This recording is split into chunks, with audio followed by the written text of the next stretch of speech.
बंदर बहुत ही मस्तीखोर था। हर किसी का मजाक उड़ाना उसे बहुत पसंद था।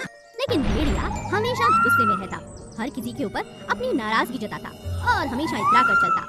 उसे इस बात का बहुत घमंड था कि वो तरह तरह के शिकार कर लेता था। मगर भेड़िए की एक टांग थोड़ी सी टूटी हुई थी, जिसके कारण वो लंगड़ा कर चलता था।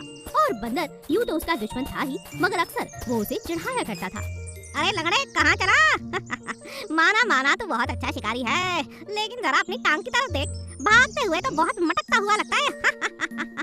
आज तक भेड़िया नहीं देखा ऐसा जैसा तू है रे, घमंडी लाल।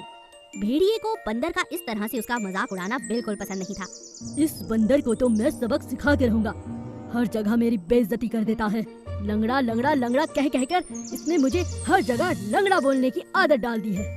हर कोई अब मुझे भेड़िया नहीं लंगड़ा कहने लगा है, और ये सब इस बंदर के कारण। घमंडी भेड़िया बदला लेने की भावना के साथ एक दिन रात में बंदर पर हमला करने के इरादे से उसके पेड़ के पास पहुंच जाता है। आज इसका काम यही तमाम, रात को ही इसे पकड़कर मार दूंगा और खाई में फेंक दूंगा। फिर अगले दिन जब किसी को नहीं मिलेगा, कोई नहीं पूछने वाला इसे। भेड़िया बहुत गुस्से में था। वो बंदर का शिकार करने ही वाला था कि अचानक उसके दूसरे पैर पर सांप डस लेता है। अरे ये क्या हुआ? कौन था ये? भेड़िया बहुत ज्यादा तड़पने लगता है। वो समझ जाता है कि किसी सांप ने उसे काटा है, लेकिन रात के अंधेरे के कारण उसे कहीं कुछ भी नजर नहीं आ रहा था। वो इतनी जोर जोर से तड़पने लगता है कि अचानक बंदर को उसकी आवाज आ जाती है और वो दौड़ता हुआ अपने घर से बाहर निकलता है। अरे अरे क्या हुआ? अरे लंगड़ू तुम, क्या हुआ भाई? दूसरी टांग लेकर बैठे हो?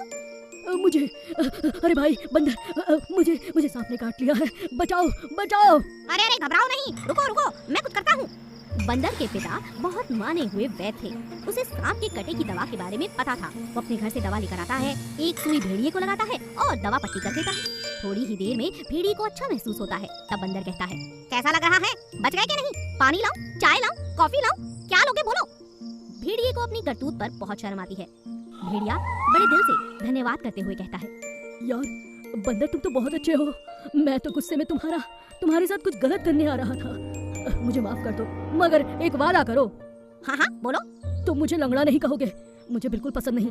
अरे इतनी सी बात, मस्ती मजाक करना तो बंदरों की आदत होती है दोस्त। अगर तुम्हें पसंद नहीं तो कभी नहीं कहूँगा।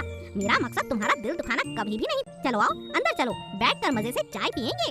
और इस तरह दोनों की शत्रुता खत्म हो जाती है और दोनों अच्छे मित्र बन जाते हैं। प्यारे बच्चों, सब्सक्राइब वाले बटन पर क्लिक करके हमारे दोस्त बन जाओ, ऐसे ही मजेदार कार्टून की वीडियोस देखने के लिए। जंगल में रहने वाली काली भैंस, जिसे सब शालू कहा करते थे, बहुत खूंखार थी। उसे हर समय बहुत गुस्सा आया रहता था और चलते फिरते हर किसी जानवर को ठोकर से गिरा दिया करती थी। उसे लोगों को चोट पहुंचाने में बहुत मजा आता था। कैसे चल रहे हो? हटो यहाँ मेरे रास्ते से। भैंस का ये गुस्सा देखकर जंगल के जानवर इधर उधर भागने लगते थे। मगर वहीं दूसरी तरफ जंगल में एक बहुत प्यारी गैया रहा करती थी। उस गाय का नाम था ममता। जैसा नाम वैसा ही व्यवहार। ममता बहुत प्यारी थी, हर किसी को प्यार मोहब्बत और ममता दिया करती थी। जंगल में जब भी किसी जानवर को चोट लगती तो वो ममता के पास पहुंच जाया करता था। एक दिन काली भैंस ने एक छोटे से बंदर को लात मारा। बंदर बुरी तरह से घायल हो गया और रोता रोता ममता गैया के पास। अरे तुम रो क्यों रहे हो? क्या बताऊं, वो शालू भैंस ने चलते चलते मुझे ठोकर मारी। मैंने तो उसे कुछ भी नहीं कहा था। देखो ना कितना खून बह रहा है। अरे बहुत बुरा हालत है, आ जाओ मैं तुम्हें मरहम पट्टी लगाती हूँ। गैया उसके जख्म पर मरहम पट्टी लगाती है और उसे दूध पिलाती है, साथ में 2 केले खाने के लिए देती है। बेचारा बंदर भूख से तड़प रहा था। उसने तुरंत दूध पिया और केले खाकर बोला, अगर तुम ना होती तो मेरा क्या होता?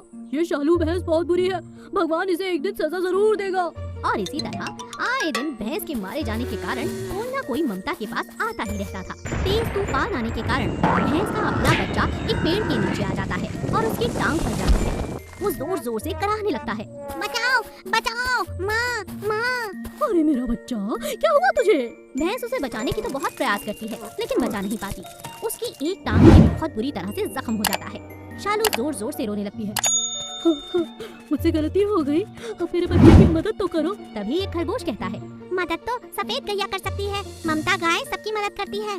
भैंस हमेशा से ममता गाय को अपना दुश्मन समझती थी, लेकिन हार कर अपनी दुश्मनी भुलाकर भैंस अपने बच्चे को लेकर ममता गैया के पास पहुंचती है। ममता उसके बच्चे को देखते ही कहती है, अरे कितना गहरा जख्म है, ला अभी मरहम पट्टी कर देती हूँ। ममता का इतना प्यार, इतना लगाव और इतनी सेवा देखकर अब शालू पूरी तरह से बदल चुकी थी। उसने अपने बच्चे का पूरा इलाज ममता से ही करवाया और आखिर में गैया से कहा, मुझे माफ कर दो, और तुम्हें जो अपना दुश्मन समझती थी वो तो मेरी भूल थी, तुम तो मेरी बहन हो।